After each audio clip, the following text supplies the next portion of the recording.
I will be talking about managing dyspnea for patients with COPD. My name is Michael Armstrong, and so what is dyspnea? So dyspnea is difficulty breathing. The important thing to know about this slide is it's just not one sensation, but many sensations combined. And dyspnea can be triggered by many different factors, so it's important to know what your triggers are. So some treatments for dyspnea, there's 4 main ways of treating dyspnea. One is to reduce the sense and effort and improve respiratory muscle function. 2 is to decrease the respiratory drive. 3 is alter central nervous system function, and 4 is exercise training. Today we're going to be going over just a couple different techniques. That's of course not an exhaustive list, but just a couple that you yourself can do at home if you're experiencing dyspnea. These treatments that we're going to go over are useful for whenever you're feeling short of breath during activities, emotional excitement, exposure to adverse weather conditions, or when you're feeling tense and just need to relax. So the first technique we'll be learning is altered breathing. The best way of doing this is pursed lip breathing. Pursed lip breathing will decrease the respiratory rate, increase your tidal volume, increase vital capacity, improve respiratory muscle recruitment, improve gas exchange, efficiency of ventilation, decrease expiratory lung volumes, release trapped air in the lungs, and keeps airways open longer. So the first thing you want to do is to relax your neck and shoulder muscles. Slowly and inhale a normal breath through your nose and keep your mouth closed. And then you want to pucker your lips, so purse them, and then you're going to exhale gently through your pursed lips. And you'll do this as many times as you need to relieve your sense of dyspnea. The next one we're going to learn is abdominal breathing. It is another type of altered breathing. So this one will strengthen your diaphragm, increase your vital capacity, decrease respiratory rate, decrease functional residual capacity, and 3, decrease your oxygen consumption. So this technique, it requires you to lie on your back, so you'll probably want either a pillow, maybe even 2.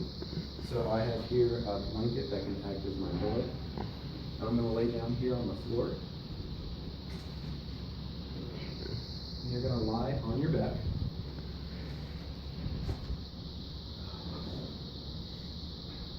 You need to bend your knees, keep your head supported, place one hand on your upper chest and the other just below your rib cage. Breathe in slowly through your nose.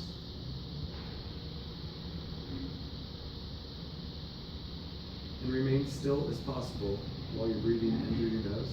Then you need to tighten your stomach, letting them fall inwards as you exhale through your pursed lips.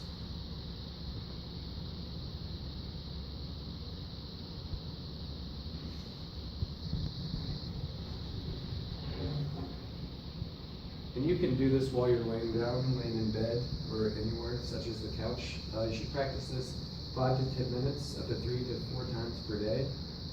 And you should gradually increase the amount of time and effort of this exercise. The next altered breathing we're going to be learning about is altered breathing patterns. This will decrease the respiratory rate, improve gas exchange, and increase efficiency of ventilation. So the technique, if you can remember the 4-2-7-0. So you need to relax, inhale slowly through the count of 4. Hold your breath for 2 more counts. Exhale to the count of 7. And then hold your breath for less than 0 counts. And repeat this as many times as possible. So I'll go through it one more time.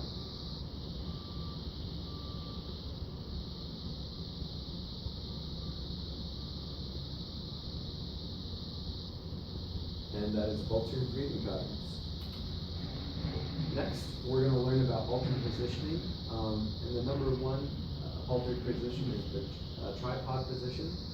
This will improve mechanical efficiency of the diaphragm and improves function of the respiratory muscles. So there's a couple different ways to do this. The number one key thing to remember in this is to always lean forward. So the first one is if you rest your feet just shoulder width apart, as you see here in 2A. This man has found a wall. So if you don't have a chair that you're sitting in, or you don't have a desk like this man on there, you can just find the wall. Make sure to relax your shoulders, lean forward, and then rest your arms or your hands on your knees or thighs. And to breathe slowly. You could employ the pursed lip breathing throughout this, and even the breathing patterns we just learned while you're doing tripoding. Another tripod position is if you get a chair. And do the same thing, relax your shoulders, lean forward, rest your arms or hands on your thighs, and just breathe deeply and slowly, and use your pursed lip breathing that we were taught earlier. And the last one is just to lean up against the desk and do the same thing. And do this as many times as needed to clear the sensation of dyspnea. So the last and final thing that I'm going to talk about today, it's not really a technique, but it's kind of a different way of altering your daily activities. Exercise training. Exercise training will decrease stimulation of ventilation, increase mechanical efficiency, lowers oxygen consumption, increases capacity, increases functional status, decreases severity of dyspnea, and improves your overall quality of life. So when I talk about exercise training, you mainly want to focus on aerobic exercises that involve large muscle groups. So this can be running, bicycling, rowing, any of those things that really get your heart rate up and going. Ideally, you want to do this 3 to 5 days a week, 30-minute intervals, or you can do 2 15-minute intervals. And like I said, you just want to use an intensity that's moderate to mild, that you can handle, that will raise your heart rate. So things to remember when you're trying to make a workout, always include a warm-up.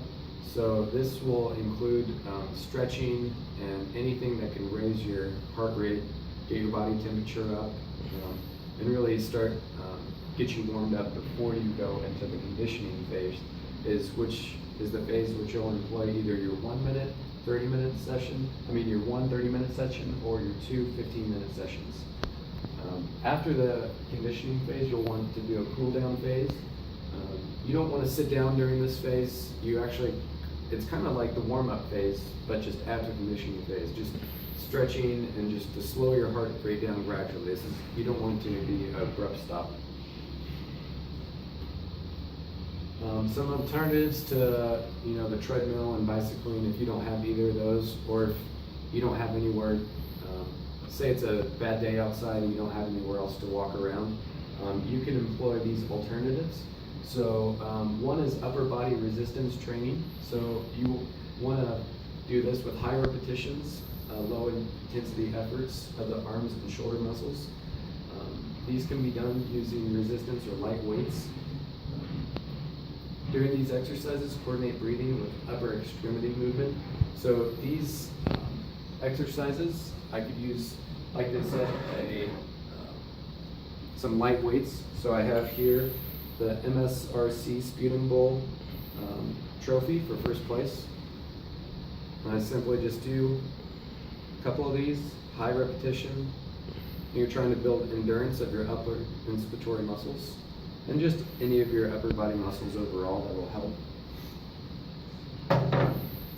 And you can even, if you don't like that upper body resistance training, you could do things such as yoga or Tai Chi. This increases the flexibility, increases the feeling of relaxation, and may even promote breathing patterns such as the ones we talked about earlier. So, things to remember whenever you're employing exercise training.